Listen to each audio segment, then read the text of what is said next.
Hi and welcome to the Stephan Livera podcast, focused on Bitcoin and Austrian economics. I'm your host, Stephan Livera, and today we're actually going to do something a little different. I'm actually just going to do a monologue. I've had a request from some of my listeners, and now that I'm back from Japan, I'm ready to just put some of this material together. And the idea is this is an episode targeted more for Bitcoin newbies and Bitcoin intermediates who want to understand a little bit more on what is the Bitcoin Austrian view.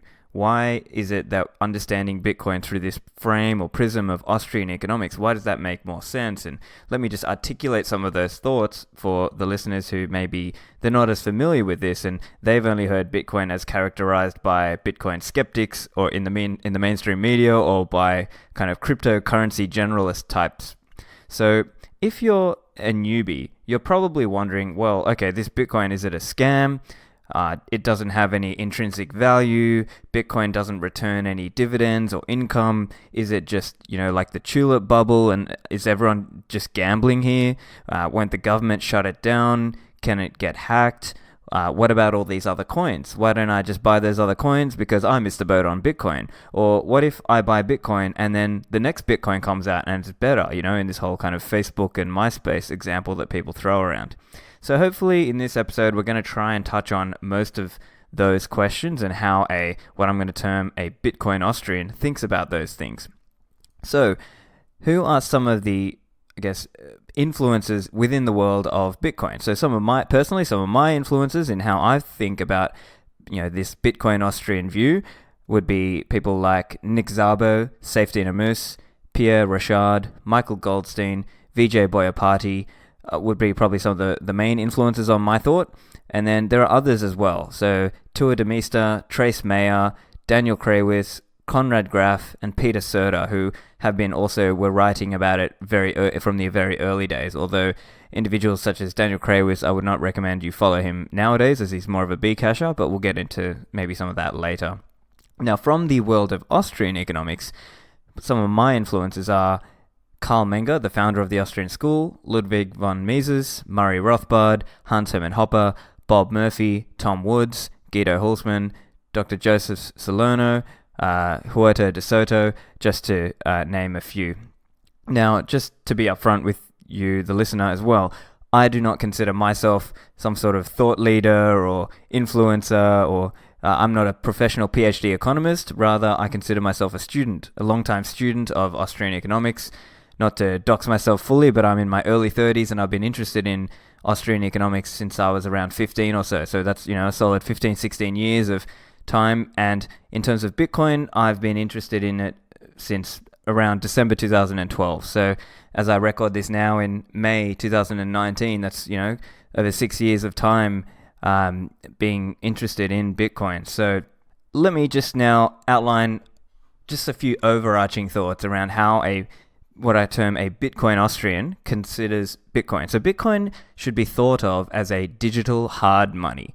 Essentially, it is the ultimate challenge against government monetary intervention, particularly central banking, not necessarily banking in general, correctly understood.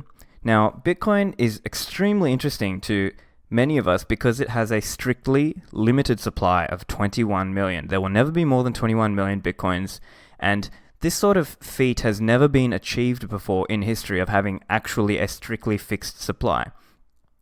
And we might get into a little more detail around that later. And it also achieves this quality because of the way Bitcoin is set up, that it is extremely difficult to influence or control by any large centralized party. So that's what helps it maintain its value, because other people see value in this idea of this ledger of money where it's very, what we call immutable, meaning it's very hard to sort of go back and rewrite that ledger. And over time, because of the technology around it, known as proof of work, as that proof of technology builds, the analogy made in the past is it's like amber, and the more and more amber around it, the harder and harder it is to change. And so you can understand that in the past, attempts have been made to decentralize or take money away out of the control of the state or any individual person. It's not about one person, it's about kind of the technology that we've had. And so Bitcoin should be understood as this kind of revolutionary technology that enables a new form of money that is not so susceptible to centralization or co-opting as it has been in the past historically.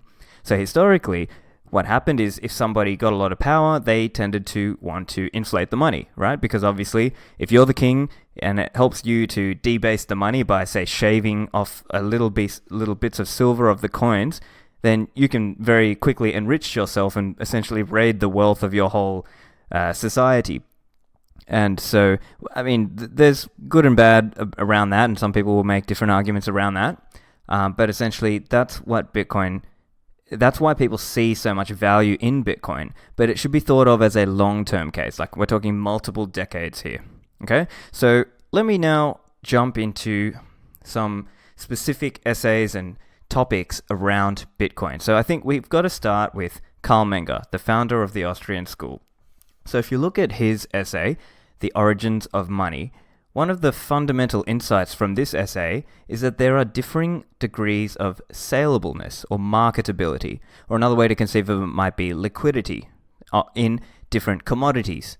And that over time, there's a tendency, because of this problem known as the double coincidence of wants, people want to sort of move towards the commodities that are easier to market and sell, right? So, quick example, if you have a product that's not easy to sell, then you might be without trading partners for that product, even though it might be a highly valuable product. Let's say you made, telescopes, right? And, the guy who makes bread, he might not want your telescope. And then there might be another problem that he might not, want to give you, however many, like say 200 loaves of bread, he might only have 10 to sell. But your telescope, you can't really easily cut that up, right? It's not divisible, right? So that's just an example, and you might not be able to quickly find that guy. And so because of that, we understand money as this indirect medium of exchange, right? It's the idea that because you can't directly exchange with barter, or it's because it's more difficult to do that, that's why money, right? And so this idea of differing degrees of salableness, now Karl Menger spoke of this through time and space, right? So he was saying things like, okay, how broad are the markets for this good that you're trying to sell or get a trading partner for? And also, how durable is that money? How well will it store its value through time? And this is where people come up with stuff like monetary attributes, right? So they think about how divisible is it? A good money should be hard to counterfeit. It should be easy to verify.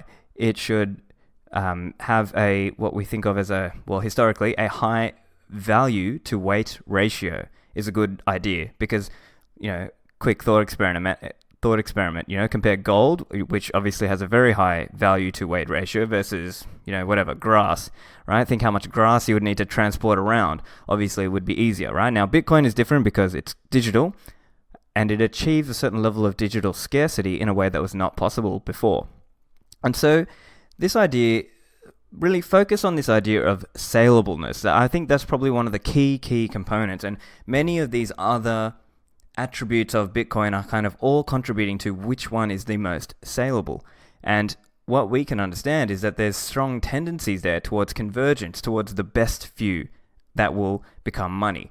But at the same time, we have to understand it's not like there was a top-down coercion. It's not that the government had to come out and say, well, I dictate that this particular good is the money. It's more like a bottom-up view. It's emergent. It arises on the market just naturally, with each person acting in their own subjective interest, right? Now, some people think of it like, oh, Bitcoin is a belief system, blah, blah, blah. It's not a belief system. It's more like people are looking to, in their own interest, to find what's the most saleable commodity that they can use as money. And as we'll get into it later, we talk about this idea that, as Safedine has pointed out, that it's the hardest money that people converge on historically, right? Things like what was the most hard money, but also what was most saleable. Now, some people think of Bitcoin as being gambling, right? Everyone here is just gambling, and it's just the whole thing is speculative. I think on this point, it's more like, well, yes, it is, in some sense it is speculation. There is speculative demand, but there are good arguments around why it actually makes sense to speculate on Bitcoin. And those have played out over this last 10 years where we've seen Bitcoin has come out and there have been many, many challenges, but none of them have actually managed to surpass Bitcoin, right? So these are some ideas that hopefully help sort of change your view, right? And you might contrast this view, this kind of Mengerian view of money and of Bitcoin, and contrast that with, say, chartalism, which is the state theory of money. It's like a top-down theory of money, saying, oh, okay, the government declares this is the money. And you have to sort of think that through a little bit further, because look at some historical examples like Venezuela or Weimar Germany or Zimbabwe and so on, or Argentina. It's not enough to just say the state declares it money, therefore everyone uses it as money. Because what happens is if they go too far, people will switch, right? And so that was the phenomenon as well that we've seen historically, is that people, when they started to live in a very hyperinflating environment, they would quickly try to change. It became it became a game of monetary hot potatoes, right? So they would get their Venezuelan currency and then they would immediately go and buy something with it, because otherwise it would devalue over time. And so that was where we saw that phenomenon of dollarization, right? So people in Venezuela or wherever trying to use another harder money because they needed that as a way to preserve their value. So what we see as Bitcoiners is we think that we will eventually see this process of Bitcoinization, right? So similar to that idea of dollarization. Another view of money that some people have is this kind of David Graeber view of debt as money, like this idea of, it all started as debt and that's what money is. We would disagree with that, and obviously on this basis of money as medium of exchange and salableness, right? And so there are others within kind of the Bitcoin world. So a good example would be Nick Szabo in his essay, Shelling Out. Now, that's a phenomenal essay as well. It's a must read. It's available on the Satoshi Nakamoto Institute. And in that essay, Nick Szabo talks very much about this idea of proto-money, and he's talking about collectibles. And so it's very in line with the Mengerian view, and essentially he's talking about collectibles as the first secured form of embodied value. So similarly to that problem, how we were talking before about avoiding that problem of the double coincidence of wants, he speaks about this idea of collectibles as a way of delayed reciprocation. Collectibles were like this kind of almost like a technology that helped us to cooperate and helped set up scenarios where people could transfer wealth amongst their kin or in and amongst tribes, right? So like historically in India and so on, there's things like the dowry where the bride's family will pay the groom's family. And Nick Szabo in that essay points out historically it actually went the other way around, that, in any case, it existed as a way that people used to sort of help coordinate, right? And so historically in the past, you might have lived in a smaller village and people could all keep track of each other's favors, who owed what, who had done what for who. But obviously, that's not necessarily scalable, right? So as you look at, as societies grow, and people talk about this idea in the Dunbar number, right? So it's this idea that beyond 150 people, it's difficult for you to maintain that relationship with people. And so in some sense, money is like a tool that we humans use to, in a sense, scale up beyond that 150. That's one way to think about it. And I think this sort of ties in nicely with the next essay from Nick Szabo, which I want to highlight, which is Money, Blockchains, and Social Scalability. So again, you can find this one on the Nakamoto Institute, and it's also on his blog. I think it's called Unenumerated. So this one is a fantastic essay as well. And what he's trying to point out here is that Bitcoin is incredibly computationally inefficient. Right? So he's saying the secret to Bitcoin's success is certainly not its computational efficiency or its scalability in the consumption of resources. Instead, the secret to Bitcoin's success is that its prolific resource consumption and poor computational scalability is buying something even more valuable: social scalability. Right? So here, again, so similar to that point we were making earlier, social scalability is like this institution, right? So it's like the rules of the game, the customs, it's the things that constrain or motivate people's behaviors. And in some sense, like we were saying with the Dunbar number, it helps us overcome certain shortcomings in our human minds. And so understood in that way, we should be skeptical of some of these people who come out and promise the world with so-called blockchain technology, right? So they say blockchain, not Bitcoin, and so on, when really they're not appreciating that it achieves a very specific purpose. Blockchain, as used within Bitcoin, is designed to, at this incredible cost, give a certain level of assurance to people around what are the rules of Bitcoin, right? There will never be more than 21 million coins. You can't double spend somebody else's coins, things like that are certain rules that we understand within Bitcoin. And so in that sense, as Nick Szabo says, blockchain technology, which implements data integrity via computer science rather than via call the cops, has so far made possible trust-minimized money. And so understood from this, I would say people should be more skeptical about so-called blockchain technology as applied to things other than money.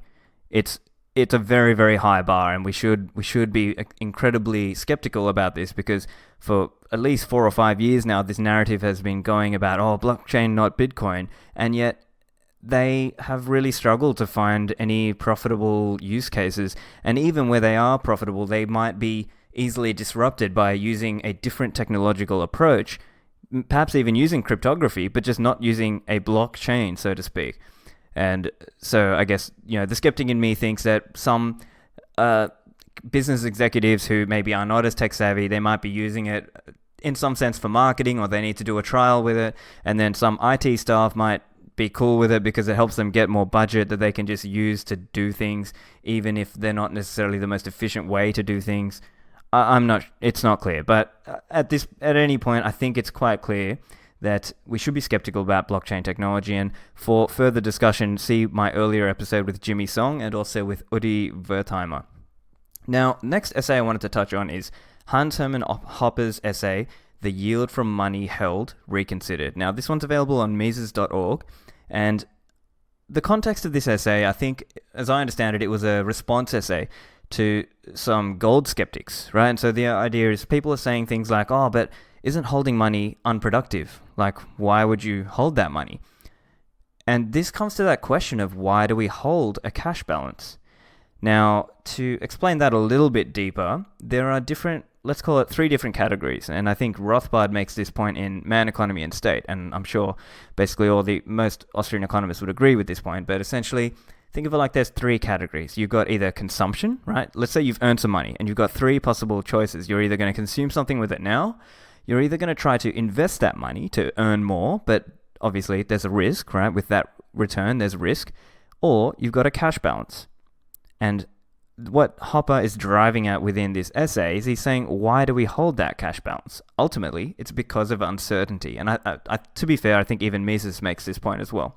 But essentially the point is, think of this thought experiment. Imagine if there were no uncertainty. We may not need a cash balance. We could simply invest or loan our funds such that we receive them back at precisely the time we need them. So, for example, if I knew, in 6 months' time, I need to pay $1,000 to buy good X, well, I might not necessarily keep that in my cash balance right now. If I knew exactly and I had no uncertainty about it, then I might simply put that away in a 6-month term deposit or in some kind of bond or other instrument that can be redeemed at 6 months exactly, such that I don't have to hold that.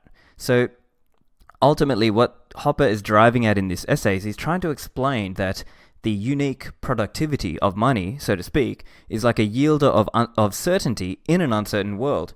And the reason is because if you hold cash, that's the most liquid, the most saleable asset or commodity, as we were speaking about earlier. This is the thing that enables you to buy pretty much anything else at the least possible slippage cost and the least kind of efforts of trying to find somebody, right? Rather than having to barter and do double coincidence of wants, you just use money, right? So that's really the main point. Now, another concept to consider here is, and I think this is where people sort of fall into a bit of a category error. So some of them, more aggressive anti-coiners or mainstream financial analysts, they sort of look at gold and Bitcoin in similar ways and say, oh, well, look, isn't gold just this dumb, unproductive rock? Why would you hold that? Ultimately, that's a category error. they're trying to think of it like it should be held in that investment category and that it should throw off dividends, right, like a stock does, or that it should throw off interest payments like a bond does. But that's not why we're holding. That's not why people would hold cash or gold or Bitcoin. It's held more in the sense of being a cash balance. Now, another thing we can layer on here is this concept of speculative demand. Now, one legitimate reason that you may increase your cash balance is if you believe that holding money would result in your greater ability to command non-money wealth. So, for example, if you back in the older days, if you thought the gold price was essentially going to go up, and then if you held gold, that you would have more command over being able to buy more houses, cars, food, clothing, etc., then that's a good reason in terms of speculative demand. And so that's one way the Bitcoin Austrian would probably respond to this idea of, Bitcoin doesn't throw off any returns. Well, it's not designed to in that sense. It's more like, it should be thought of more like a cash balance. And as we'll get to later, it's more around this idea that society sort of converges towards the best or most hard or most saleable money. Okay, so another really key essay is by Hans Hermann Hoppe. It's called How is Fiat Money Possible? So again, you can get this on Mises.org if you Google that. And some really cool points in this essay. And I think Hoppe reinforces a few points that we learned even from Carl Menger On the Origins of Money, right? And so here again, there's this focus on self-interest as what drives this emergent behavior, right? It's not that there was some top-down organization, and it's not like even there needed to be one person out there advocating for gold or Bitcoin. It's each person in their own self-interest, wanting to hold this because they believed it would be a better store of value. And so the point Hoppe is making here is that it's beneficial for any individual to select a medium of exchange that is already being used by other people. And so rather than this idea of some people in the crypto world, they talk about this kind of, they won't call it this, but essentially they have this kind of multi-coin world view. But essentially, this is reintroducing the problem of barter. And really, we should be thinking of it like one dominant money, which means there's less indirectly useful media being used. And that's more optimal for calculation and just less wasteful. And Hoppe, in this essay, he also makes the point around how accounting in a world with one dominant money is a more accurate expression of opportunity costs, right? Because there's less and less people trying to fiddle around with foreign exchange markets and dealing with things like presentation currency, transactional currency, and the different things associated for accounting for that as well. And then all the people who are doing FX hedging and so on. It's absurd. The whole thing it sort of becomes an absurdity. And another point he makes there is around this idea of, so some people talk about trading zones and they say, but within this trading zone you might use this sort of money, but there can be no better, as long as people prefer more wealth to less, they're going to prefer the global trading zone. And obviously in an increasing age of internet commerce, why wouldn't Bitcoin be that, and essentially it can't just be the US dollar, because the US dollar can more easily be shut down and stopped or censored. There are economic sanctions, there are financial surveillance controls. What we're looking at here is which kind of the cryptocurrencies would be the most global. And I think the argument can be made here that Bitcoin is exceptional. It is special. It was the first one. And, in some sense it wasn't the first one. Like if you look back at some of the prior efforts and attempts to make digital money, there are many prior attempts, right? So if you look at BitGold and Wei Dai's B-Money, and there have been kind of non-crypto versions like Liberty Reserve and eGold that got shut down. And you can sort of understand here how Bitcoin is special in that sense. So anyway, back to this Hoppe essay. He actually quotes a section from Mises' Theory of Money and Credit, and he's talking about how there's this convergence towards the single most easily resold and readily accepted commodity, right? Because he's saying one by one, the less saleable commodities get knocked out until finally you're left with the most saleable one, right? And so in some sense, it's a very maximalist argument within kind of Bitcoin, this idea of monetary maximalism. It's this idea of convergence towards the best one. So another good essay that you really should read is Vijay Boyapati's The Bullish Case for Bitcoin. So you can find that on his Twitter, real_Vijay, and if you just Google that, you'll see that. And also I have interviewed Vijay, so check out some of those interviews with Vijay. And obviously not going to recapitulate the whole essay here, but some of the key points that I drew from that essay were some of these concepts around monetary property. So coming back to what we were saying about what is something that makes it more saleable, well, it's these concepts around how durable is Bitcoin, how easy is it to back up, how easy is it to send, how easy is it to verify, but how difficult is it to counterfeit. And so Bitcoin does this through software, and so it makes it very easy for people to verify so long as they run their full node software. And you can compare this to things like gold, where in the past there actually have been historical examples of people trying to coat the outside of a gold bar with tungsten and make it way more and seem, the inside of it with tungsten and then the outside with gold, so to try and trick people, obviously. So there are some difficulties associated with verifying the correctness or the soundness of that gold, right? So that's one example. And while we're talking about some of VJ's contributions in Bitcoin, I really like one of the points he makes here, that some people, they fall into this trap of thinking, oh, I want the next Bitcoin. But he actually explained, as VJ explains, Bitcoin is the next Bitcoin. It's extremely difficult to dislodge the network effects. And we should also understand that there are strong opportunity costs associated with holding any particular money, right? And so as you can see in some of the writings on the Nakamoto Institute in the mempool, it's not just like switching between social networks and having multiple accounts. If you hold more of currency A, that means you necessarily can hold less of currency B. And so over time, we would, again, like we've been explaining, there's this tendency there towards convergence of the best one. And as my friend Pierre Richard, also a prior guest on the show, has explained many times, you'll see him explain on Twitter this idea of liquidity begets liquidity. So even a small incremental difference in liquidity in currency A over currency B will kind of tend to reinforce itself such that currency A, kind of all other things equal, tends to win out in that market for money. So now another good resource that you if you want to learn more about Bitcoin, you can't go past this one. It's Stephan Livera's The Bitcoin Standard.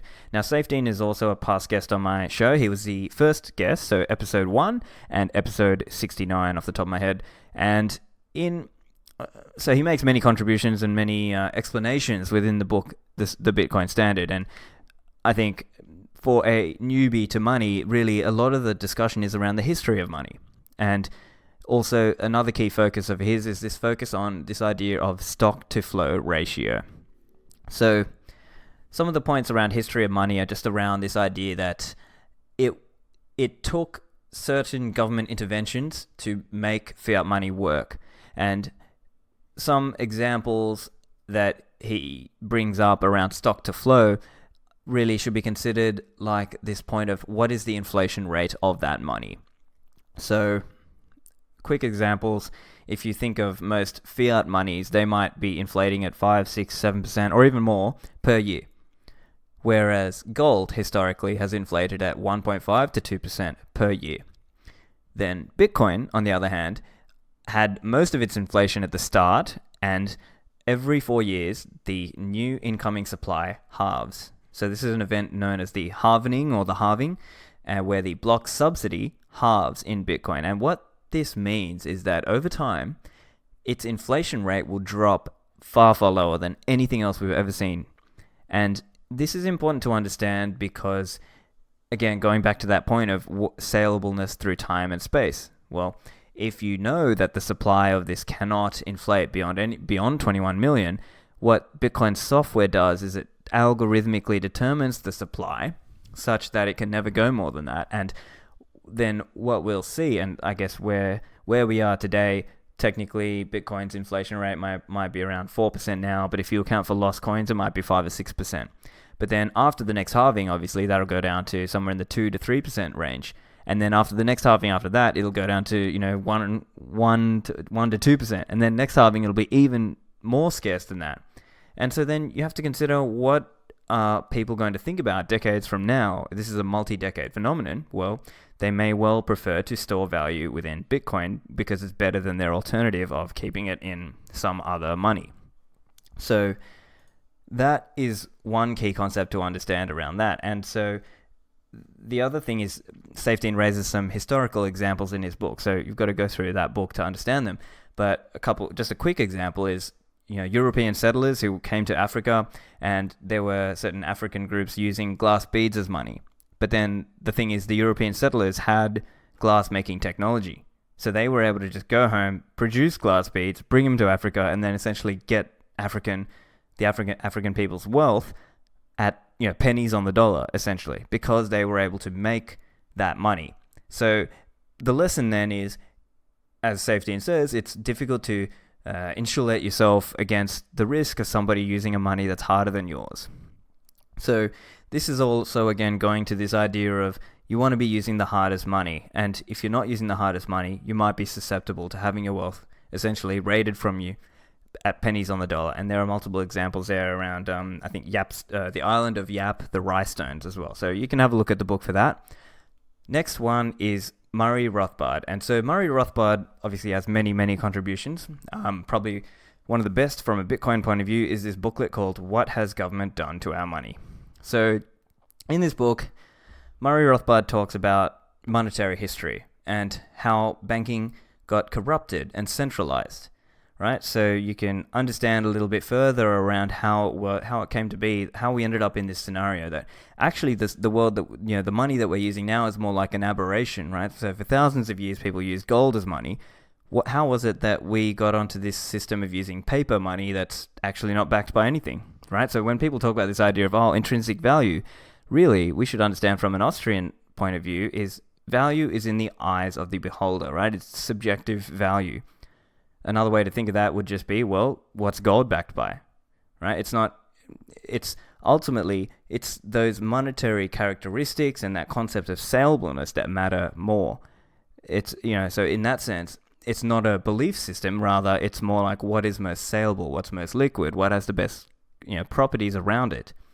And so I think that is one way to think about it, right? And so another kind of idea that you see from Austrian economics is that it's not necessarily the money supply that matters, right? So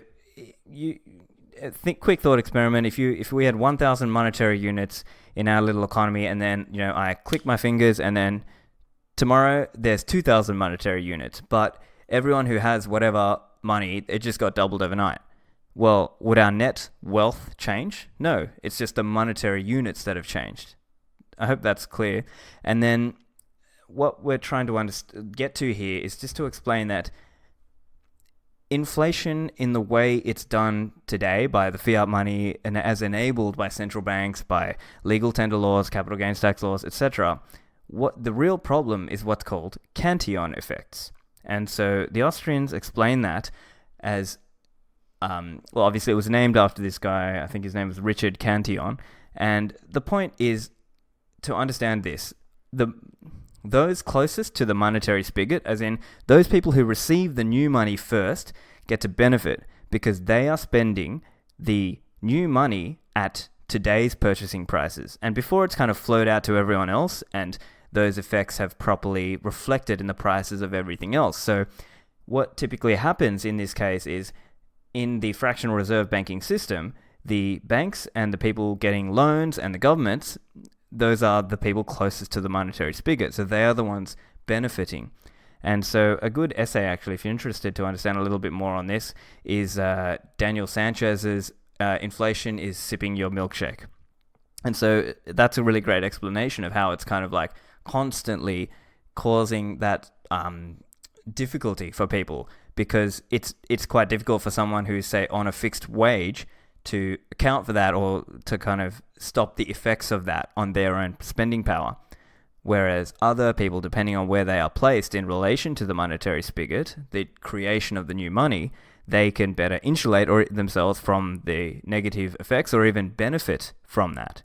And so in some sense, the people who, the Occupy Wall Street and so on, some of those people, there's some kernel of truth in that the system is unjust.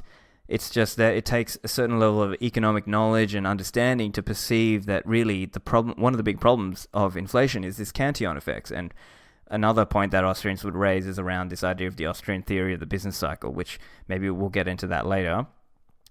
So another few points that I wanted to touch on is, and some of this comes from Murray Rothbard's Man, Economy and State. So in that tome, there's a discussion around this concept of reservation demand, right? So understand it's that the value of something comes from when people are hoarding it in some sense, right? The fact that people want to hoard it is kind of what gives it more value, right? And so one of the essays from the Nakamoto Institute also has something like, well, I'm hoarding Bitcoins and you can't have any. And so that hopefully helps people understand that really that's where the value of something comes from. It's not just the pass-through value of people using it as a transaction, because then they could just pass through it and not store any value in it. So, and that kind of brings us back to some of those points we were making before as well around, consumption right now versus investment and cash balance. Also in Man, Economy and State, there is some discussion around this idea of money prices can pre-exist. So that one essentially means that so some people bring up this idea of, oh, well, you see, at least gold can be used for other things. And so even if the monetary value of it went down, there would still be like industrial use of gold in jewelry and computers and other technology. But the point I think Murray Rothbard makes within Man, Economy and State is that actually money prices can, people can use the day before as a reference point, if that makes sense. So we could understand it more like Bitcoin just has more of a, what we might call monetary premium. So in the early days, people might have bought it just as a bit of a cool nerd value. Oh, okay, it's this digital money. But then over time, people came to perceive value in Bitcoin and it became more and more liquid as an asset. And so that is probably one rejoinder that I think a Bitcoin Austrian would have to this idea that, oh, okay, but you can't actually do stuff with Bitcoin, so it's all resting on a sham and it's all going to collapse. Well, not quite, because the money prices can pre-exist, if that makes sense.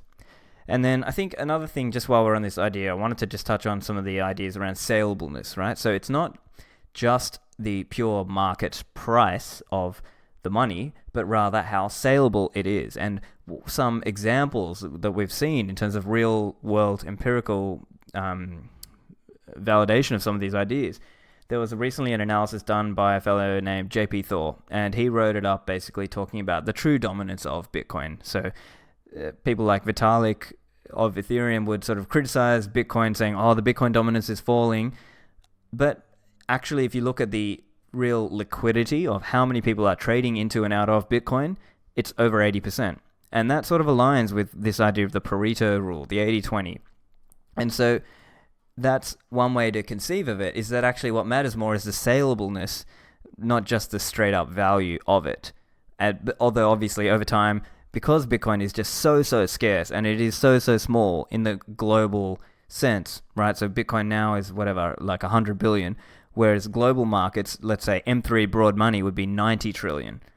Global wealth, as measured by Credit Suisse a couple of years ago, would have been in the 270 or 280 US trillion dollars.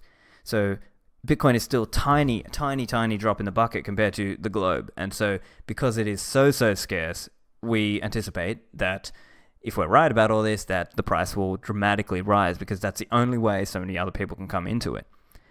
So moving on now to Huerta de Soto's book, Money, Bank Credit and Economic Cycles. So this one's a fantastic book. It really just delves deep. So it's a long book, so you've got to work your way up to some of these longer texts. I recommend just checking out some of the shorter essays and working your way into some of these bigger texts like Money, Bank Credit and Economic Cycles, Murray Rothbard's Man, Economy and State, Ludwig von Mises's Human Action. They're some of the kind of top level texts. Anyway, in this book, Huerta de Soto talks about this concept of expansion of credit beyond the amount voluntarily saved. So what he's trying to explain here is that is the true driver of credit, fiat money, economic boom and bust cycles. So this is the Austrian theory of the business cycle. Now, what that's doing is essentially drawing together all these kind of disparate threads and weaving it together in a really cohesive way. So it requires you to understand things like consumer goods versus capital goods, capital structure, interest rate theory, and the way that this causes a certain malinvestment, right? So it causes a distortion in the capital structure, and it causes a cluster of entrepreneurial errors, right? So it's not just like in the normal market where entrepreneurs will make mistakes, and we expect that. What this is doing is that essentially it drives a cluster of entrepreneurial errors, and that is what we perceive as the economic boom and bust. So Huerta de Soto basically prosecutes the full reserve Austrian Bitcoin banking case. That is essentially the case that banks should be fully reserved. Now, this does not mean there would be no credit. It just means the accounts would be distinct. So it means, let's say I have a demand deposit account that should be fully accessible to me at any time. But if I go to the bank and put a term deposit or some sort of time deposit, then that is not available to me at any time. And so you can see with banking, they give you this sort of interest account, and in the current fractional reserve world, they do give you access to that at any time, because they're using sort of probabilistic models based on how likely are people to go and do a bank run or pull out their money, right? And what the full reserve Austrians would say is that essentially this expansion of credit beyond the amount voluntarily saved and the amount kind of foregone in terms of foregoing consumption, that is what drives this overall cycle. And so that is why Huerta de Soto believes, fractional reserve banking is fraud, and that it drives these economic boom and bust cycles. Now, personally, I'm not as sold on the idea that, it's necessarily fraud. It could be openly disclosed. However, I do believe it does drive economic boom and bust cycles. And further discussion around this is also going into the history of money and banking and how it was, as Murray Rothbard explains, and also as Guido Hulsmann explains, that it was really government interventions that made this fractional reserve banking all possible. So things like legal tender laws, things like the existence of a central bank as a lender of last resort, which existed to basically help prop up these banks whenever they were not able to meet their actual liabilities to their customers, and a range of other things. So things like implicit and explicit bailout guarantees, bail-ins, what else? Various other laws, things like financial surveillance laws. All of these things kind of help push the system into the way it is now, which creates all this kind of moral hazard risk, rather than individuals actually scrutinizing their banks and saying, hey, if I put my money in ABC Bank versus XYZ Bank, well, I think ABC are more likely to be a good stable bank, whereas maybe XYZ, I think they're doing fractional reserve, I want to be more skeptical of them. Whereas what the government does is it comes in and tells people, no, we'll just make you whole, so don't worry, just put it into any bank, right? And so what happens and what that does is it drives an overall system risk, right? So rather than letting isolated banks fail, they sort of try to save those banks, but then at the risk of making more of a systemic risk, if that makes sense. And so even in that book, Huerta de Soto even talks about examples of credit expansion even pre the Federal Reserve. So there are a few examples in there. And also, if you're interested, there's a really good talk by Tom Woods, if you Google it or YouTube it. I think it's called Economic Cycles Before the Fed. And so it all comes back to that point that they're making, which is always look for that expansion of credit. That was the fiduciary media, the amount of credit extended to the people, to entrepreneurs in the economy beyond the amount voluntarily saved, which is what drives that boom and bust cycle. So I'm not going to go too much more into depth on that. I mean, you can do entire episodes on that, but I'm just giving you hopefully a flavor of just a way to understand what are some of the key points the Austrians would consider on this. Now, also consider Guido Hulsmann. Guido Hulsmann's a fantastic economist, and he is a past guest of my show, roughly I think episode 50 or 51, and so some of his big contributions, I mean, he's written many things and done many talks. I recommend looking him up online as well on YouTube.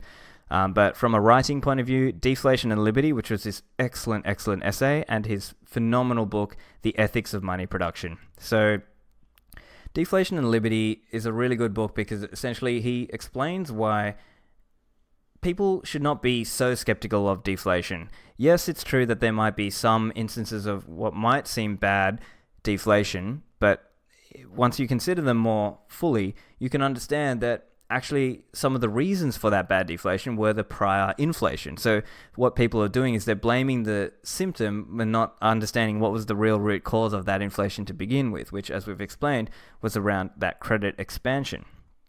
So that's a really good booklet to read. Now, the ethics of money production is one of my favorites, and that we touched on some of the topics from that book in my interview with Guido. And in that book, essentially, Guido talks about the history of money and how, again, government interventions were what made money today what it is. And so we talk, about how money quality deteriorates because of these interventions that we explained earlier that changed the game in terms of how people consider what money they will use. And another really interesting chapter from that book is around cultural consequences of fiat money. It drives different behaviors in the way that people think and the way they invest, and it also drives changes in the way governments act, because governments have more easy access now to things like warfare and welfare state funding, which in turn drives changes in the way you and I think about our own futures and how we will either save or not save for our own future.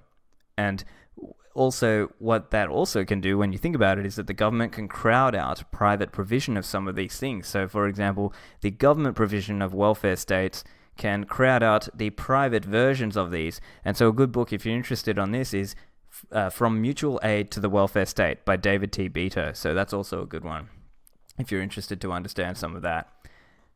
Okay, so now moving into some of the Satoshi Nakamoto Institute material. So highly recommend you check out the Nakamoto Institute. There's a range of good articles. I'm just going to talk through some of the mempool articles. So there's some like Bitcoin's Perfect Monetary Policy, which is an explanation around that curve, that algorithmic curve. There's Pierre Rochard's End the Fed, Hoard Bitcoins. There's Michael Goldstein's essay, Everyone's a Scammer. And so in this essay, Michael is talking about how there have been many, many hacks and scams in the Bitcoin space, some of which, appeal to kind of Bitcoiners and others that just kind of appeal to people who are trying to get rich quick. But in any case, that you should take this heuristic that many people are trying to scam you out of your Bitcoins, basically. Once you've sort of understood some of these theories around hyper-Bitcoinization and future Bitcoinization of the world, then it's on you to now consider and think deeply before you spend any of your Bitcoins, whether this is truly what you really want. A couple other points. There's a really good article called Speculative Attack on Nakamoto Institute. This one's by Pierre. It's a great one. Recommend reading it. It's essentially just around this idea that over time, as Bitcoin's returns rise by holding it, then it becomes more and more difficult for central banks, because then they have to raise their own interest rates to very unconscionable levels. Another point to consider would be Bitcoin's shroud of subtlety and allure. So this one is kind of touching on this principal agent problem, right? So if you work in the government, you don't necessarily have the power to just shut Bitcoin down straight away. And as you learn more about Bitcoin, you yourself as an individual might want to look after your own family and your own friends by getting more Bitcoins for yourself. And this, in fact, is what we saw in the past with things like some of the Silk Road investigators who got done doing dodgy things to try and get their own Bitcoins, or certain kind of stories that I've heard around Venezuelan government officials trying to take Bitcoin mining equipment for themselves. There are all these kind of examples of people who, well, theoretically you might say, oh, the government is like this big monolithic entity, but it's really not a monolithic entity. It's made up of individuals, and each of those individuals has their own incentive as well. Another point to touch on is Pierre Rochard's article. It's called, I think it's called Bitcoin Governance. And essentially it's an explanation of how Bitcoin is a peer-to-peer network. It's this intersubjective social consensus of what Bitcoin is. And so in that sense, people run a full node. They run the Bitcoin software that they believe represents the transaction and block validation rules of Bitcoin that they believe to be Bitcoin. So things like, no more than 21 million and so on.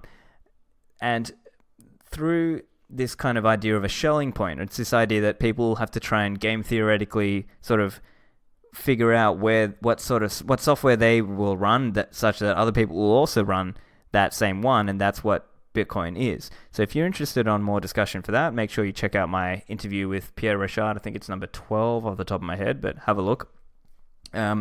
Next one is some of Trace Mayer's points around, he's written many great things over the years, but one concept that he's quite famous for is this idea of the 7 network effects of Bitcoin. So we should understand that there are all these 7 self-reinforcing network effects of Bitcoin that make it more and more powerful, and it makes it even more difficult for somebody else to make a new coin that will come out and topple Bitcoin. And that's why we haven't seen anyone topple Bitcoin in the 10 years it's been around.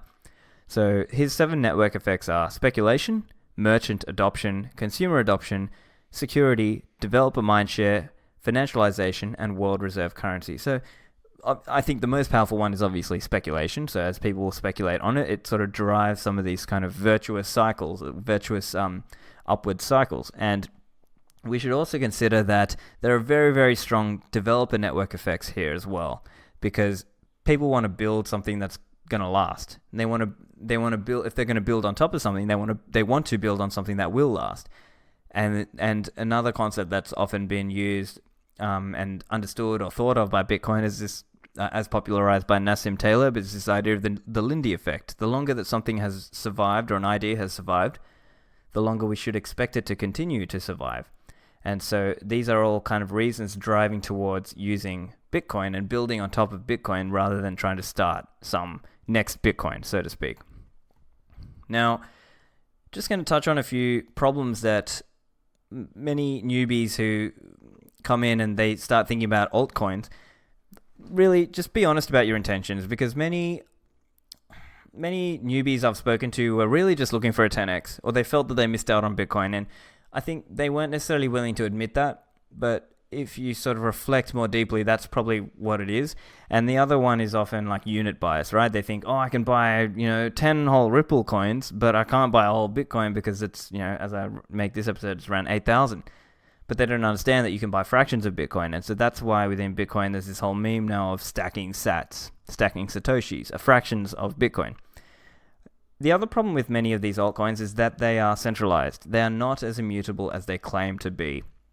The government could, if it wanted to, threaten or influence someone to try and change the ledger or to change the rules of the game. And so that is why Bitcoin is very much about running your own full node so that you are verifying.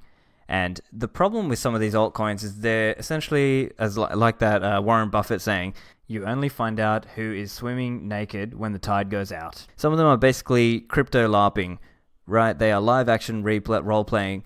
They're not actually decentralized, and you would only realize this when the tide goes low, that the tide goes out, that these people are basically swimming naked. They're not actually decentralized. It's just that their project has not gotten big enough, or it's not subversive enough that a government would want to shut them down, right? But so there's a little bit of dishonesty out there in relation to how easily hackable or attackable or changeable these coins are. So we've spoken about some of the problems with blockchain technology, and that kind of goes back to that idea of it not being technologically efficient. So some of that stuff is refer back to Nick Szabo, money blockchains, and social scalability. Also, there's this kind of narrative of tokenize the world, and that alone is not bad. But I think what some people get caught up in is they think that just because there've been massive gains for Bitcoin, that there might be big gains for this tokenization project, when really the gains would be for the asset holders of that token, like the actual property or the stocks or whatever that's actually being tokenized. So look, that one, it's just I think people are perhaps deluding themselves a little bit when they start getting caught up in some of this tokenize the world and exactly how big that market would be and how important is that anyway. So that's a few things there. Now, there is this question of, how dominant would Bitcoin become in this, world? Because, there is this idea of the Pareto principle, the 80-20, this sort of power law idea that there'd be one dominant money at 80%, and then maybe the other 20% would be some of these other altcoins. We don't really know, or maybe some of it would be gold. But in our view, it would be, even if it was only 80%, so to speak, it would still be a Bitcoin-denominated world.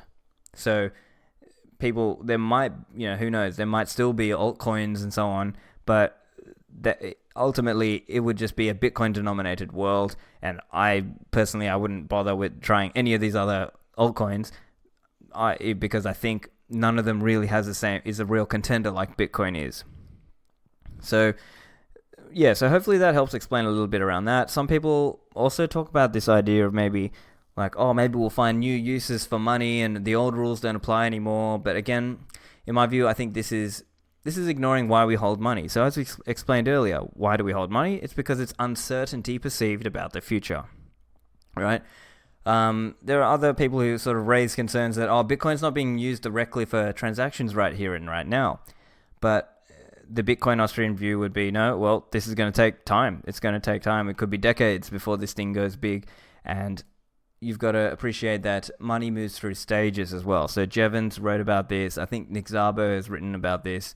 And also I think Vijay Boyapati touches on this as well. He talks about, well, they all talk about this idea, referring back to Jevons, of money moving through stages. So through collectible, then to store of value, and then to medium of exchange, and then to unit of account. So that's one way to think of that.